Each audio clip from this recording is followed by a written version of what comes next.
Hi guys, we are continuing our series on changing strings. This time we're looking at Fender style vintage tuners. So for those of you that don't know, I'm going to grab the camera, we'll have a look at what vintage tuners look like because they're pretty common on Fender guitars and you may have them yourself. And the difference is that the string goes in the tuner. So down the bottom of the tuner in there you'll see the string is actually going down inside. And we're just unwinding, and then the beauty of these tuners, the string just pops out. Pops off the top. Okay. Fantastic. So we'll unwind each one. Yeah. We're using the string winder again. Unwinding, we're going clockwise. Fantastic. So for the Your Guitar Academy viewers, you'll recognise this guitar as the one that Dan teaches a lot on. It's a bit of a custom, kind of a parts guitar.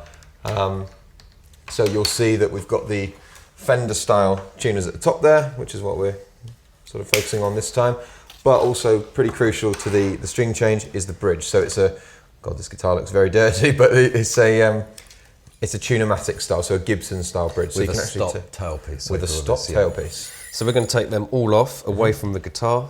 Yep.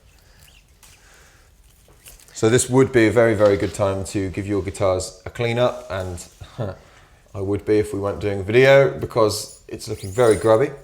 So I'm just putting all of the strings, threading them through this tailpiece. Just have a look at the tailpiece there. So it's just easier to do it away from the guitar. Sure, okay? I see. I guess and similar to the earlier video with the modern style tuners, it's born out of working on other people's guitars. Yeah, you're not threading the strings through and accidentally hitting the lacquer. Okay? Sure, because the end of the strings obviously are pretty sharp and they can easily sort of scratch it. So, and this is actually a little bit quicker. Okay. Yeah, it's definitely more convenient that way, I have to say. Yeah. So with all of the strings on, we're going to just put the... So we're slotting the tailpiece back in there, and then the tension of the strings, it's nothing more than the tension of the strings which holds that in place. Exactly, so if I let it go, you might see it just sort of slots out. Yeah. So just hold that first string, okay? Now, you don't really have to line the tuners up like we did on the modern style. Okay. Okay? Because they're going to drop in at the top on that hole. Okay. Okay? And we're going to measure ever so slightly differently, or we're going to measure them all the same on this one. So pull it fairly taut, okay? Thumb and index finger at the tuner. Okay. And you want to go 1, 2, 3. 3 this time. So slightly more, I guess, to give you the string to sort of go down inside the tuner. But also with this, as they're not staggered tuners, we're going to do every single one the same. Okay. Okay, and you've cut the string before putting it in the tuner, which is slightly different to last time. Absolutely, yeah. And I cut it at the kink. Perfect. So I'll show you that again. Perfect. Drop the string in. Yep. Bend it over, and then pull it back. Pull it tight. Okay. If you can get as much tension on that as possible, you don't have to be too much, so you're not moving the guitar or whatever. Sure. And then just start winding. Okay, it's anti-clockwise, keeping that tension on the string. And as it's gone over, we can speed up with the string winder. I always find with the vintage style tuners, they sort themselves out a lot better than the modern style ones. Sure. In that it sort of makes the string go wind downwards just because there's no sort of hole in the middle of it to sort of catch on, if that makes sense. Okay, so with the A string, we're gonna just pull our thumb and forefinger back. 1, 2, 3 tuners. 3 tuners, perfect. Little kink. Yep. Cut the string. Down inside. Bend it over. Pull it round. Purpose of that is so it's nice and tight around the tuning post. Yep. Okay, so there's no slippage later on. I see. Keeping the tension on and the angle down. Sure, so the angle there is this key sort of... Yeah, and the right hand technique here is probably even more important than the left, because the left you're just winding, but this, the right hand kind of feeds it in this. Well, your right hand, obviously, you can do it with either. So just with these kind of bridges, you've got to be careful to just make sure it's on the notched saddle. Perfect. Okay. Okay, so moving on to the D. So let's have a look at because I didn't quite catch the kink last time. So 1, 2, 3. And then so once that kink's in, you can relax. Perfect. Okay. You've measured the string. That's done. Brilliant. And again, down inside. I do like vintage style tuners, I must say. They're very, very pretty. Yeah, and they're very quick actually. Yeah. When you do them, and I don't think there's anything to be, you know, lost in, you know, not being staggered or what have you. No. The vintage style tuners are just very good. Absolutely.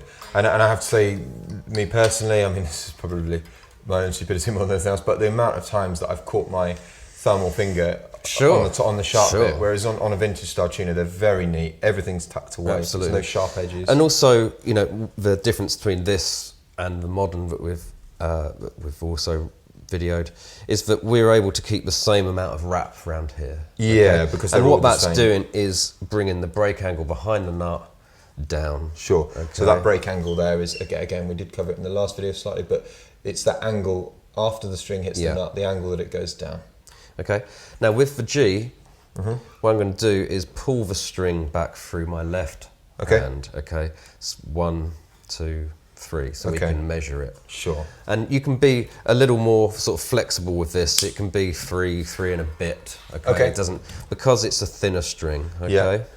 I always find that with the non-wound strings, that you know, just the sort of solid metal strings, you find they slip a little bit more because they've got the kind of winding gives it a sort of traction, like a sort of the tread in a tire or on your on your shoes. Sure, yeah, you know, exactly, yeah. When they're totally smooth, they're more prone to sort of slipping through. Okay, now moving on with the B. Cool. So I'm going to pull this back 1, 2, 3, and a little bit extra. Because of the thinness of the string. Sure. The gauge of the string. Cut it by the kink. Drop it in the tuner. Bend it over. And start winding. Sure. And this is where I'm pulling fairly tight again. It's a little bit tricky on the unwound string. The B and the E are harder. They do love to slip out, don't they? But that's the way to stop that is just by holding on to the string. Okay? Sure. Keeping kind of medium. Yeah. Medium sort of. I mean, if I do a lot more, you know, you'll end up moving the guitar around a little bit. But yeah. And then just make sure it's on the saddle. Saddle down that end. Okay. Great. And finally with the E, again, just pull the string back 1, 2, 3 and a bit. 3 and a bit, yep. Kink it, cut the string. Perfect. And then hold tight and anti-clockwise, we're just winding it up. If you let go at this stage now, it will probably ping out. Okay? It's all over. That's the only one could say the only dysfunction with the vintage style tuners. Sure, you do have to be a bit more careful. If you let go, it will just coil. Okay. Sure. Yeah. So just put that back on the saddle. And as you can see with all of that, we've got a nice amount of wrap around each tuning post. We've got a good break angle coming off the nut. Yep. You know, exaggerated by that amount of wrap around the tuning post, which is what you want. Okay. Perfect. Brilliant. Yeah, looks very neat. A lot neater than when I did it, which was what it was on before. Perfect. So that's us for vintage style tuners. Next, we'll look at Gibson style tuners, 3 and 3.